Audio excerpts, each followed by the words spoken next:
नमस्कार मंडळी, मी तुमचा लाडका मित्र वरद विजय चव्हाण आणि मी तुम्हा सर्वांचं माझ्या युट्यूब चॅनलमध्ये स्वागत करत आहे. मंडळी, 1 मार्च 2024ला 3 मराठी सिनेमे रिलीज झाले, ज्यांचे नावं आहेत ही अनोखी गाठ, लग्न कल्लोळ आणि मन येडागत झालं.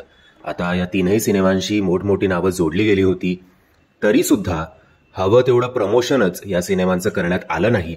काही काही भागांमध्ये प्रमोशन केलं देखील असेल, बट एक तर खूप एंड मोमेंटला सिनेमाचे ट्रेलर, टीजर, गाणी येणं आणि मग भराभर एका पाठोपाठ एक, म्हणजे एरवी मराठी माणूस आपल्याला एकत्र कधीही दिसत नाही, पण मराठी सिनेमांच्या बाबतीत, रिलीजच्या बाबतीत खास करून 3-4 मराठी सिनेमे एकमेकांबरोबर दर आठवड्याला आबाधुबी खेळतात आणि कोणाला काहीही कळत नाही की कुठला सिनेमा कधी आला, कधी गेला. आणि हीच मोठमोठी नावं जी या सिनेमांशी जोडली गेलेली आहेत, ते नंतर मराठी प्रेक्षकांवरच बिल फाडतात की मराठी प्रेक्षकांनी ठरवलंच आहे की आता मराठी सिनेमांकडे पाठ फिरवायची, मराठी सिनेमा ढुंकून सुद्धा बघायचा नाही. अरे पण तुम्ही मराठी ऑडियन्सना किंवा स्वतःच्या परिवारातल्या लोकांना विचारा की ते लोक दर आठवड्याला जे काही 3-4 मराठी सिनेमे येत आहेत, तुमचा इंडिव्हिज्युअल प्रोडक्शन हाऊसमधला सिनेमा सोडून ते पण जर तुम्ही इन्व्हाइट केलं तर हे लोक कुठले इतर मराठी सिनेमे बघतात? त्याचं उत्तर ऑलमोस्ट नाहीच मिळेल, कारण बरेचसे मराठी लोक नाहीच बघत, कारण इच्छा असते पण कळत नाही. आणि जर एखादा सिनेमा बघावासा वाटला ट्रेलर किंवा टीजर बघून, तर त्याचे शोजच अवेलेबल नसतात. सो इंडस्ट्रीनी जर त्यांना ग्रो करायचं असेल तर या गोष्टीचा विचार करायला हवा, पण ते अनफॉर्च्युनेटली केलं जात नाहीये. इन द एंड प्रेक्षकांवरच सगळा जो काही फुगे असतात ते फोडण्यात येत आहेत. एनिवेज, या 3 सिनेमांकडनं माहिती होतं की काही फार चांगलं बॉक्स ऑफिस परफॉर्म करणार नाहीत, पण एवढं वाईट याचे रिझल्ट असतील एवढं सुद्धा वाटलं नव्हतं बुवा.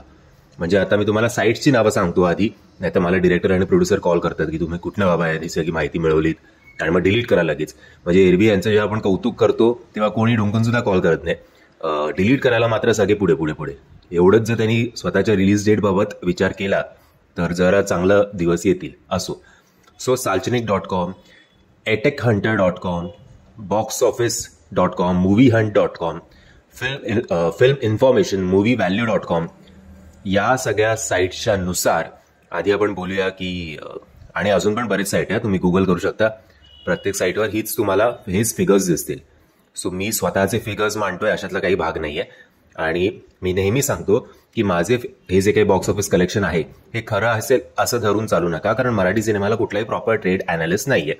सो जर मी एक फिगर सांगितला, आपण चांगलंच बघूया मराठी सिनेमाचं, त्याच्यापेक्षा जास्तच कमाई केली असेल असं धरून चालूया. आधी बोलूया लग्न कल्लोळ आणि मन येडागत झालं या सिनेमांबद्दल. म्हणजे या सगळ्या साईट्सनुसार या दोनही सिनेमांनी अनफॉर्च्युनेटली पहिल्या 2 दिवसात 5 ते 10 लाख रुपये एवढे सुद्धा कमवलेले नाहीयेत. नीट ऐकून घ्या, 5 ते 10 लाख रुपये पहिल्या 2 दिवसात या दोनही सिनेमांनी कमवलेले नाहीयेत. 2 दिवसाचं कलेक्शन मिळून जेमतेम 5-6 लाख रुपये असे.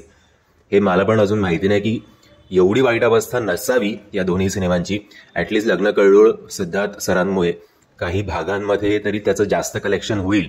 सो मला तरी असं वाटतंय की लग्न कल्लोळ या सिनेमाने खास करून 20 ते 30 लाख रुपये कदाचित, किंवा 10 ते 20 लाख रुपये तरी कमवलेले असतील पहिल्या 2 दिवसात. बट गुगलवर जे काही साईट्स आहेत त्यांच्यानुसार या दोन्ही सिनेमांनी पहिल्या 2 दिवसाचं कलेक्शन मिळून जेमतेम 5 लाख रुपये कमवलेले आहेत. आता येऊया ही अनोखी गाठ या सिनेमाकडे. त्याचं सुद्धा काही चित्र फार छान नाहीये, फक्त या दोघांपेक्षा जरा बरं आहे असं विविध साईट्स म्हणतात. सो पहिल्या दिवशी ही अनोखी घाट या सिनेमाने कमवलेले होते साधारणपणे 10 लाख रुपये एवढेच, आणि दुसऱ्या दिवशी शनिवारी 15 लाख रुपये. सो जेमतेम 20 ते 25 लाखाचं कलेक्शन या 2 सिनेमांचं मिळून झालेलं आहे.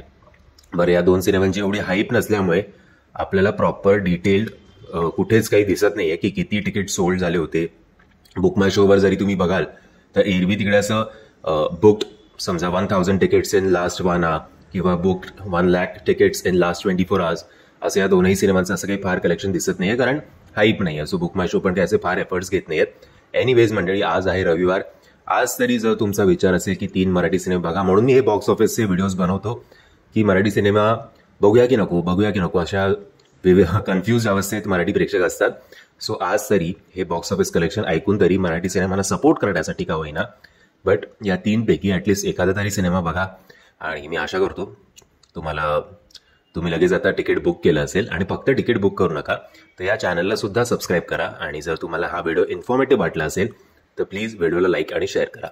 जय हिंद, जय महाराष्ट्र.